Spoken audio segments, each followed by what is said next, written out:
Hey, listen. Now that I got your attention, just want to say thanks for stopping by. It's been a little while since my last video, but there's some news we need to talk about, and we're going to do it right now. So pay attention and stick around. So apparently about a week ago, a former Blizzard employee went on 4chan and tried to divulge some sensitive company information. If any of this is even close to being true, it'd be a pretty big leak. There's some really interesting information in here. So let's just get into this and we'll go from there. So one of Blizzard's former employees allegedly published an extensive entry on 4chan containing a number of sensitive information about his previous employer's condition and details of the projects the company is working on. Some of this stuff we already knew, basically. He kind of touches on Diablo 4, Overwatch 2, and some of that other stuff. Let's see here. Things looking bad at Blizzard. According to the Anonymous, the atmosphere in the developing team is extremely gloomy, and its morale has reached the bottom. None of the management takes into account the opinion of the staff, and despite their resistance, still puts too much emphasis on esports. Employees with less than 15 years seniority were put against the wall and had to agree to a salary reduction, or they would have to resign from their position and leave the company. Activision demanding budget cuts and savings is to a large extent responsible for this state of affairs. Yeah, we kind of knew that not too long ago. Blizzard even came out and said that they were reducing staffing and making pay cuts and all that kind of stuff. So that's probably pretty true. With that, people have been leaving, apparently. Blizzard begins to lack specialists, so that important positions are currently occupied by completely unprepared people who must continuously consult with subordinates when making decisions. Well, that just sounds like every other business in the world. That's just how things work. According to the source, due to stress and helplessness, people were openly crying in corridors, and one of the graphic designers was sent on forced leave after he was caught trying to injure himself. I don't know how true this is. I think this statement here is more of just trying to set the stage so you'll believe that things are really bad at Blizzard. I would have a hard time believing that there's just people crying and cutting themselves everywhere. It's hard to believe. And just because they're doing that, even if that is true, and they're doing that at work, it doesn't mean it was caused by Blizzard. People have lives outside of their jobs, so there's that too. Management is trying to remedy the situation by attracting students to work as well as by outsourcing. The dismissed devs were to be replaced by cheaper third-party workers from the Thai studio XPEC. Okay? I mean, that happens. People's jobs get outsourced all the time for cheaper labor. That's just the way it is. So, into our first leak of actual gaming news here. We have Diablo 4. This guy's claiming that the work on Diablo 4 dramatically picked up pace after the fans' reactions to the announcement of Diablo Immortal. Well, I hope so, because people were fucking pissed about Diablo Immortal. According to the source, the most shocking thing is that the game will be shown in its entirety from the perspective of the first person. The title that Blizzard describes as the first fantasy shooter in history. Hack and slash looter shooter. Oh, is to run on the engine from Overwatch and fill the gap in the Activision catalog, created after losing the Destiny franchise. In theory, this Diablo 4 news could be great, if it's true. It would be really neat to have like a hack and slash shooter, like instead of like shooting, obviously with Diablo it's like melee and there's like range spells and stuff. That would be really neat to see in a Dark Souls type of a game. Like, whew, that gets me excited. It actually gets me excited if that's the way it's going to be. I just think it needs to be difficult like Dark Souls. It can't be easy like Diablo is now. Like, that game is really easy. I beat Diablo 3 within like the first couple of days of playing it, and it was on hard mode, I believe. It was way too easy. It needs to have that Dark Soul difficulty behind it. So here, initially, Diablo 4 will only offer 3 classes. 5 more are planned as a part of the paid seasonal updates expansions. I can see this happening regardless of how the game ends up being when it's released, whether it's typical or what we're used to as a Diablo or a first-person shooter style Diablo. I can see them doing this, and maybe instead of DLCs, they're looking for more of just like paid characters. Unfortunately, that's the video game world we live in now. So then they go in to talk about what the story is actually going to be, and it's really strange. It says, in the campaign, we're supposed to ally ourselves with demons, which, if you're a Diablo fan, you know that we're not allying ourselves with demons. We're actually fighting the demons. After hundreds of years of relative peace, angels are becoming more and more ruthless and authoritarian, planning to cleanse the world of Sanctuary from people. Meaning, they called the world Sanctuary in Diablo, so basically they're going to cleanse Sanctuary of people. The game's tagline is, let out your inner demons. It is directly connected with one of the game's mechanics, which is a copy of the special skills of the Overwatch heroes. Each of the heroes in Diablo 4 will have a powerful demon attack. The final boss of the game will be an angelic version of Diablo called Diablo Primus. Say that 10 times fast. At the end of the campaign, it will turn out that Diablo was acting in the interest of Sanctuary from the very beginning. For centuries, he was sought as a man who will be able to overcome him, thus gaining the strength and power to face the coming invasion from the Abyss, which equally threatens men, demons, and angels. This guy is claiming here that the launch of Diablo 4 is planned for the spring of 2021. That is a long ways away. The targeted platforms are obviously PC, PlayStation 5, Xbox Scarlet, and the unannounced Activision streaming service, which will use Microsoft's infrastructure and servers.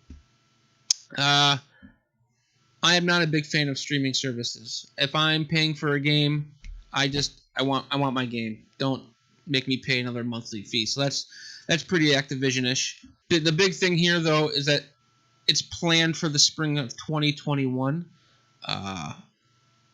That's a long ways away. And with the Diablo Immortal news at BlizzCon last year, I don't think they can wait that long. So, moving on, we're here at Overwatch 2. Overwatch 2. The work on Overwatch 2 is to continue at full pace. It is worth noting that the information seems to be confirmed by other leaks. True, there have been some leaks regarding this already. Basically, it's going to be a Left 4 Dead style game with robots, enriched with a large number of cosmetic items. That doesn't surprise me. People love skins in games. The devs were supposed to listen to the opinions of fans, so the game will push the story of the series forward and won't focus on only the events of the past. The story portions of the game that you get now, like it's all from the past, and you're just kind of reliving things. I guess this game is going to be telling more of a story like a normal campaign of a video game. In the game, we will get to know the third playable faction, which will be led by a mysterious technomancer who has the power to bring the dead back to life by means of nanorobots. Her special ability is to resurrect opposing team members as mechanical zombies, which will then attack former allies. That's interesting. Let's see here. The anonymous poster also gave some details about the fate of known and liked characters from Overwatch.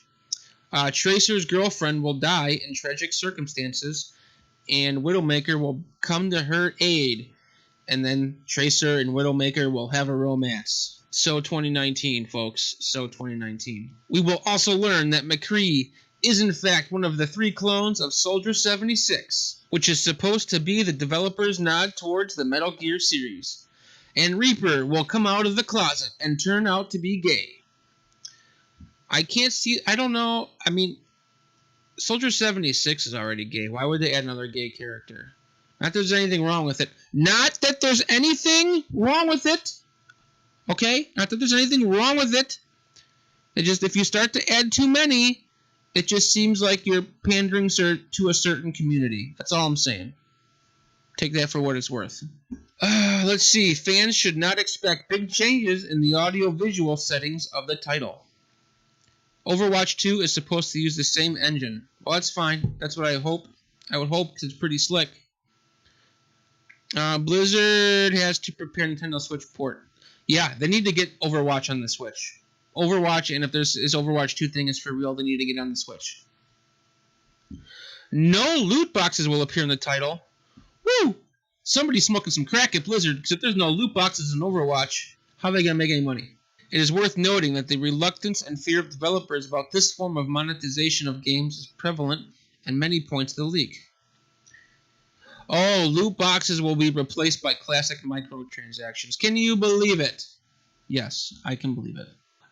You'll be able to buy things instead of loot boxes. You're just gonna buy things. You're just gonna buy everything. So screw loot boxes. Just give us money. Just give us money. And a little bit of news here in the Starcraft area. Basically, Starcraft is dead. Blizzard thinks that the Starcraft 2 esports is a complete failure, and they will not develop and significantly... Jeez, I cannot speak today. What is wrong with me? Blizzard will not develop and significantly support the title from now on. Currently, the efforts of the studio are focused mainly on Diablo 4.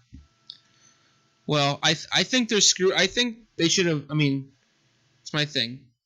They should have left Diablo 4 as is, and they could have made... Or make Diablo 4, like I said earlier, like the Dark Souls type of game, and then taken StarCraft and made that like a first-person shooter. I know you already have Overwatch, but like StarCraft as a first-person shooter Destiny-style game would be amazing. I'm just saying, it would be amazing.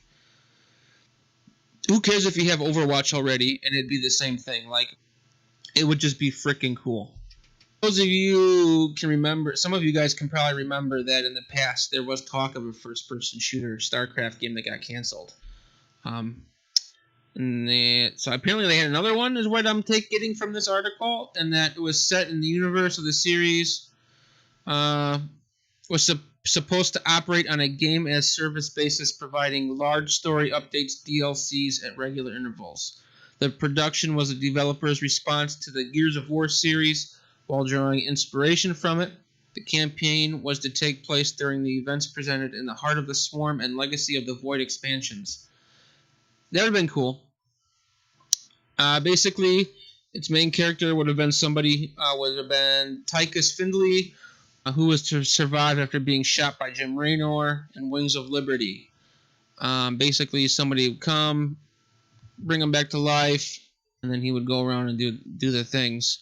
All the things. He'd do all the things. The epilogue of the story campaign was to take place many years after the end of the expansions and present a new threat to the fans, introducing another faction to the StarCraft universe, which arrives from outside the galaxy. I mean, this whole thing here, I mean, if you guys want to check it out on Game Press and just read up on it, the story could be really good. If any of this is true so far, this could be actually kind of interesting here. It's known that WoW, or better known as World of Warcraft, is not doing so good right now. And after the series of successes that Final Fantasy XIV is currently enjoying, any mention of Square Enix's work in WoW team is taboo. So, you cannot speak of Final Fantasy anymore.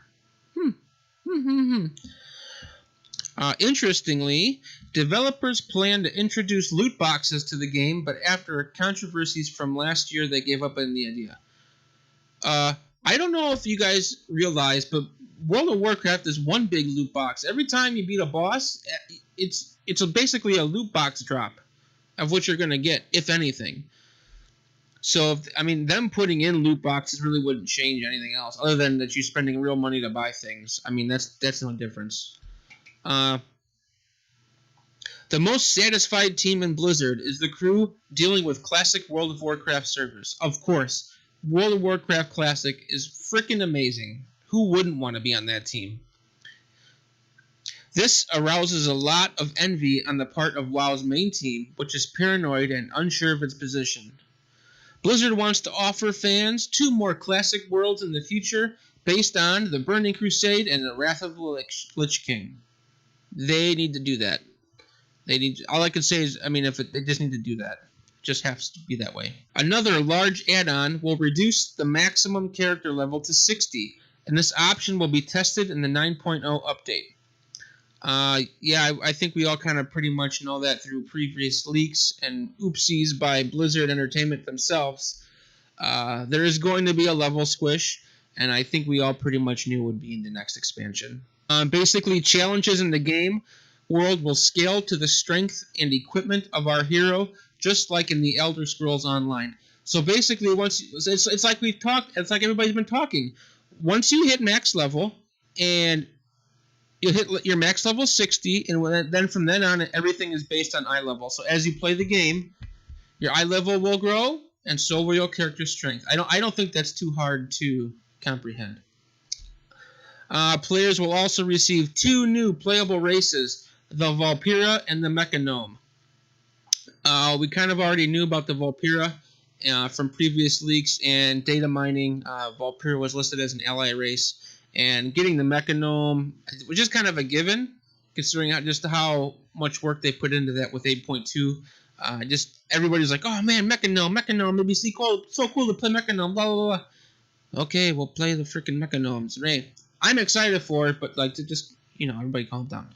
The shape of the expansion will depend on the final response of players to the Battle for Azeroth campaign. The team allegedly has 2 competing ideas in mind. Well, that makes me nervous because we're almost... we're going to be getting an announcement. So yeah, it should be in a year. We're looking at a new game, like in a year, right? Or if they're going to stretch... Maybe they're going to stretch BFA out to more than 2 years. And the last bit of news, Hearthstone. The team working on Hearthstone is supposed to be in disarray because of the constant quarrels with the new boss. The fact that a large number of players have already given up on the title does not help the situation. Such a rapid and drastic decline in interest in the title has so far been unheard of any... Oh my gosh, I am just not able to talk today. Such a rapid and drastic decline in interest in the title has so far been unheard of in any of Blizzard's productions. The developer is equally concerned about Hearthstone's future in the context of the fight between public opinion and politicians against loot boxes. Various ideas are being considered to replace existing random card packs with other forms of monetization. Similarly to other Blizzard franchises, despite all efforts and money, the studio is disappointed with the shape and popularity of the esports scene of the title. The VR version of Hearthstone was also planned for a while, but the project was abandoned. A VR version of Hearthstone? That actually would have been really neat. Yes, give that to me. I'll give you my money right now for VR Hearthstone. Yeah, over the past few years, Hearthstone has taken a real big shit. I feel bad for those developers because it was a good game, and you kind of had that feeling it was going to go to crap when Ben Brode left, and he took all of his devs with him. So it's not surprising. It's unfortunate. So I mean, looking at this article as a whole, this whole thing is unfortunate, and just makes me feel bad that a company that I've supported for the last 10, 12 years of my life is just going down in the pooper like it is. These are games that I've put a third of my life into, and to see the games and the company just go this direction is just terrible. It actually makes you pretty angry. At least I'm pretty angry with the current state of Blizzard, the current state of World of Warcraft, the current state of Hearthstone, Overwatch, Diablo. It's disappointing, to say the least. Anyways, guys, thanks for watching. I do appreciate it. Hopefully in the future I'll be making more videos. I can't guarantee anything, but we'll do what we can do, right? So, until next time, thanks for watching. Don't forget to subscribe, follow, leave comments, hit the downvote button as much as you can. It'd be greatly appreciated. Oh, and hey, I forgot. Don't forget to check me out on my other social media spots. Twitch. Obviously, you're here on YouTube, right? But follow me on Twitter and on Instagram. That's where you can get all the good shit at. Peace.